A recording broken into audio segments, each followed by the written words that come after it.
तो हर व्यक्ति क्या कर लो, अपनी लाइफ का सफर जरूर कर दिया होगा। नहीं किया तो जरूर से जाकर करें। इसलिए चलते हैं आज के एपिसोड में क्या होता है। सबसे यूं कबीला ये भी अपने सामने खड़ी स्त्री की ओर देखा कि आंखों में एक जटिल सा भय चमक रहा था। कुछ पल चुप रहने के बाद ये पूछा, आप साउथ की शहर में क्या कर रहे हैं? तो इसलिए ये कारण नहीं बताया और ऐसे वैसे पर में बोली, तुम्हारी को नियंत्रित करने की तुम्हारी क्षमता बहुत ही चौंकाने वाली है। इसलिए बेहतर होगा कि तुम मानव संसार में नेदरपुल ना बुलाओ, वरना तुम्हें अंतहीन परेशानियों का सामना करना पड़ेगा। रहेंगी के पहले के हैरान चेहरे को याद करते हुए वीर ने सिर हिलाया। फिर उसने अपनी बहन में सोई हुई मेरा की ओर देखा और कहा, क्या मैं आपसे एक अनुरोध कर सकता हूँ? कही से केसरी ने कहा। गहरी नींद में सो रही की बहन को देखते हुए वीर की आंखों में स्नेह झलक उठा। उसने कहा, क्या आप मेरी छोटी बहन की देखभाल कर सकती हैं? माँ ने कहा था कि उसकी प्राकृतिक प्रतिभा अच्छी है और वह साधना कर सकती है। अगर संभव हो तो उसे अपने साथ रखकर साधना करने दीजिए। सूर्यवंशी की सुंदर भौहें हल्की सी सिकुड़ गई। वह धीमे स्वर में बोली, फ्लावर पैलेस की शक्ति बेहद भयानक है। महल के अन्य विशेषज्ञों को छोड़ दो, तो सिर्फ फ्लावर गार्ड ही ऐसे नहीं है जिनका तुम सामना कर सको। और जो लोग पहले आए थे वे शायद फ्लावर गार्ड के भीतर की एक छोटी सी टुकड़ी थी और उनकी शक्ति भी निचले मध्यम स्तर की थी। अगर तुम भी उन्हें खोजने गए तो अपनी जान गंवा दोगे, समझे? वीर ने सिर हिलाया।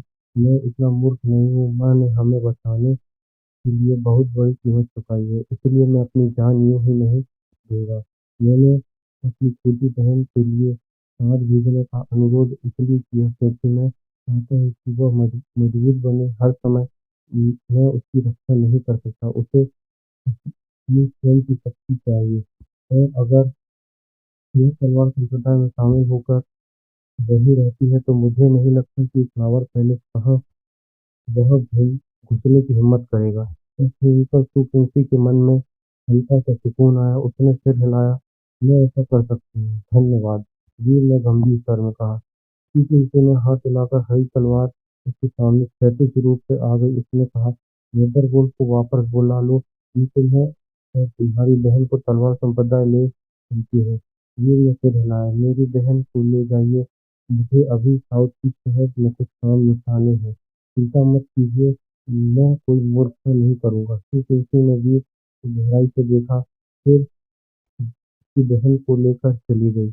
जब वह क्षितिज में ओझल हो गए तो वीर ने साउथ की शहर की ओर देखा और क्रूर स्वर में बोला, यू कबीला, अगर तुम लोग न होते तो मेरी माँ को लड़ना नहीं पड़ता और फ्लावर पैलेस का ध्यान भी नहीं उस पर न जाता। पुराने और नए सभी बैर आज चुकाए जाएंगे। ये कहते ही उसने नेदरवुल्फ को अपने दांतियान में समेट लिया और साउथ की शहर की ओर दौड़ पड़ा। ब्लू कबीला ब्लू कबीले का मुखिया न्यू नान 40 से अधिक उम्र का हल्का सा मोटा व्यक्ति था। वर्षों की साधना से बेहद साधारण प्रतिभा के बावजूद वह मत्स्य क्षेत्र के 9वें स्तर तक पहुंच चुका था। ब्लू कबीला साउथ की शहर का एक बड़ा कबीला था और उसका बेटा न्यू ही तलवार संप्रदाय का बाहरी अंदर का शिष्य बन चुका था। इसी कारण से न्यू नान इतने प्रतिष्ठित थे कि शहर का गवर्नर भी उनके प्रति विनम्रता से पेश आता था। लेकिन अतिथि बुजुर्ग द्वारा लौट कर कही गई बातों ने इस घमंडी मुखिया को पूरी तरह भयभीत कर दिया। वो पिछले 2 घंटों से सभा कक्ष में बेचैनी से टहल रहा था। जब उसने सोचा उसने एक आत्मा क्षेत्र विशेषज्ञ को अपनी इस पत्नी बनाने का विचार तब किया तो उसे आत्महत्या करने का मन हुआ। आत्मा क्षेत्र का विशेषज्ञ सम्राट का राजकुमार या राजा भी ऐसी योग्यता नहीं रखते। उसी समय एक सेवक दौड़ता हुआ भीतर आया। ये खान ने जल्दी से पूछा, क्या हुआ? शहर के गवर्नर ने क्या कहा? क्या हमारे कबीले की सुरक्षा के लिए पहरे बढ़ाने के लिए तैयार है? सेवक बोला। मुखिया गवर्नर ने कहा है कि चिंता की कोई बात नहीं। वीर की माँ फ्लावर पैलेस का नियम भंग करने वाली शिष्या थी और उसे पहले ही पकड़ लिया गया है। फ्लावर पैलेस के लोग वीर और उसकी बहन को भी पकड़ने गए हैं। हमारा ल्यू कबीला सुरक्षित है। इसलिए ल्यू लान खुशी से उछल पड़ा। बिल्कुल सच। हा हा हा हा। ल्यू लान जोर से हंसा। वह फ्लावर पैलेस की शिष्या थी, तभी इतनी सुंदर थी और उसकी छोटी बेटी थी बड़ी होकर अद्भुत सुंदरता बनेगी। फिर उन्होंने मेरे ल्यू कबीले का बैर मोल लिया। यही अंजाम होता है। अचानक तलवार की एक चमक चमक उठी। उस लियोनार्ड के सामने खड़े होकर सेवक का सिर हवा में ही उड़ गया। हंसी अचानक थम गई। लियोनार्ड का चेहरा उजड़ गया। उसके सामने अचानक प्रकट हुई वीर को देखा और कांपती हुई आवाज में बोला, तुम्हें तो फ्लावर पैलेस ने पकड़ लिया था ना? वीर धीरे धीरे उसकी ओर बढ़ा। क्या बहुत निराश हो? लियोनार्ड की टांगें कांपने लगी। वीर, तुम क्या कहना चाहते हो? हम ग्रैंड किंग साम्राज्य की सीमा में हैं। मुझे मारना कानून के खिलाफ है। क्या तुम साम्राज्य का वांछित अपराधी बनना चाहते हो? वीर मुस्कुराया, एक डरावनी मुस्कान। तुम्हें कैसे मारूं बताओ?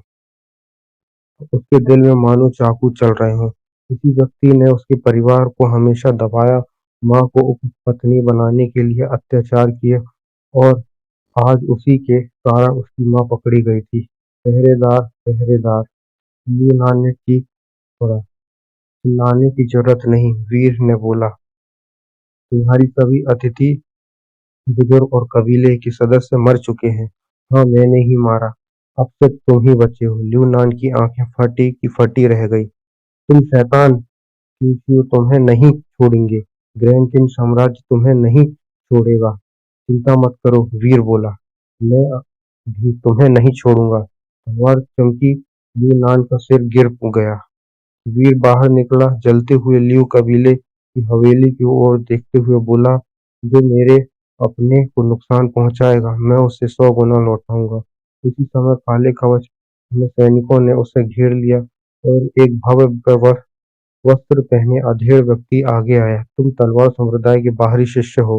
मैं साउथ की शहर का गवर्नर हूँ। उसकी आंखों में पश्चाताप था, लेकिन अब देर हो चुकी थी।